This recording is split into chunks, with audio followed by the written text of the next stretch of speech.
আমাদের একজন শিক্ষামন্ত্রী আমরা পেয়েছি, স্ট্যান্ডবাজিতে উস্তাদ এবং টেন্ডারবাজিতে উস্তাদ। ক্যামেরা স্ট্যান্ডবাজি, পিয়ার স্ট্যান্ড।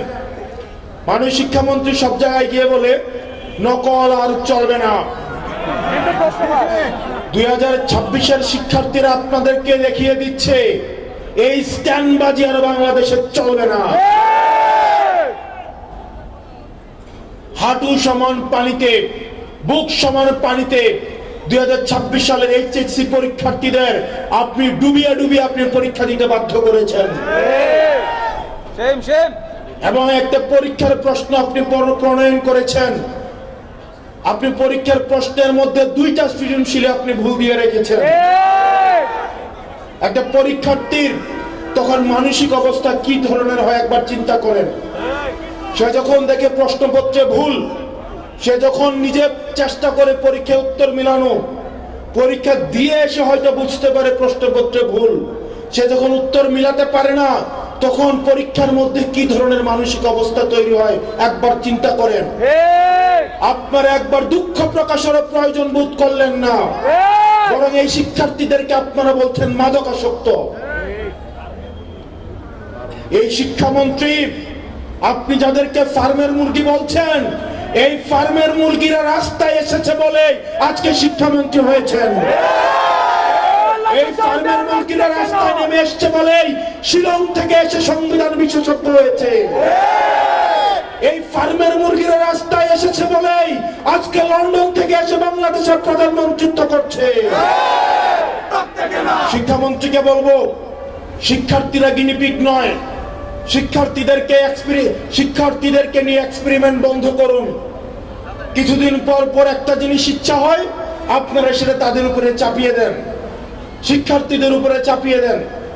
এই শিক্ষার্থীদের আপনাদের এক্সপেরিমেন্টাল টুল না, যে যখন ইচ্ছে তাদেরকে নিয়ে এক্সপেরিমেন্ট করবেন, এক্সপেরিমেন্ট ফেল করলে আবার সে এক্সপেরিমেন্ট তুলে নেবেন। কারণ আপনাদের সন্তানরা দেশে পড়াশোনা করে না, আপনাদের সন্তানরে আপনারা বিদেশে রেখে পড়াশোনা করান। পরের সন্তানদেরকে রাস্তায় রেখে রাজনীতি করাবেন, পরের সন্তানের ভবিষ্যৎকে নষ্ট করবেন, পরের সন্তানদেরকে নিয়ে এক্সপেরিমেন্ট করবেন। এই বাংলাদেশ নিয়ে এক্সপেরিমেন্ট আর আমরা আপনাদেরকে করতে দিব না। 2026 সালের এইচএসসি পরীক্ষার্থীদের প্রতি সংবেদনশীল আচরণ করার অনুরোধ করব। না হয় এই শিক্ষার্থীরা যদি রাস্তায় নেমে দৃঢ় অবস্থান নেয়, আপনার পাটাতন যে শক্ত না, এই অর্ধবেলা আন্দোলনে সেটা বোঝা গিয়েছে। আমরা 24 পরবর্তী বাংলাদেশে এই ধরনের বাংলাদেশ আমরা চাই না। ব্যবসায়ীরা হাহাকারের মধ্যে রয়েছে, ফুটপাতের হকাররা হাহাকারের মধ্যে রয়েছে, রিক্সাওয়ালা ভাইয়েরা হাহাকারের মধ্যে রয়েছে। 200 টাকা ইনকাম করলে 50 টাকা বিএনপি ছাত্রদল যুবদলকে চাঁদা দিতে হয়, স্থানীয় এমপিদেরকে চাঁদা দিতে হয়।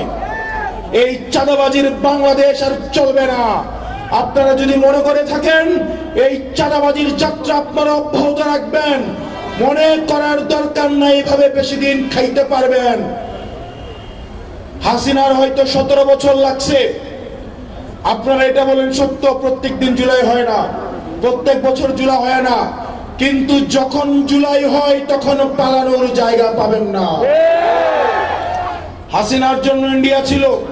আপনারা বলেন আপনারা বাংলাদেশ পন্থী দল, আপনাদেরকে আমাদেরকে ইন্ডিয়াও নিবে না, পাকিস্তানও নিবে না, আমাদেরকে এই দেশের মধ্যেই থাকতে হবে। এবং আমরা যদি জনগণের আকাঙ্ক্ষার বিরুদ্ধে যাই, জনগণ আমাদের রাস্তার মধ্যে আমাদের বিচার করবে।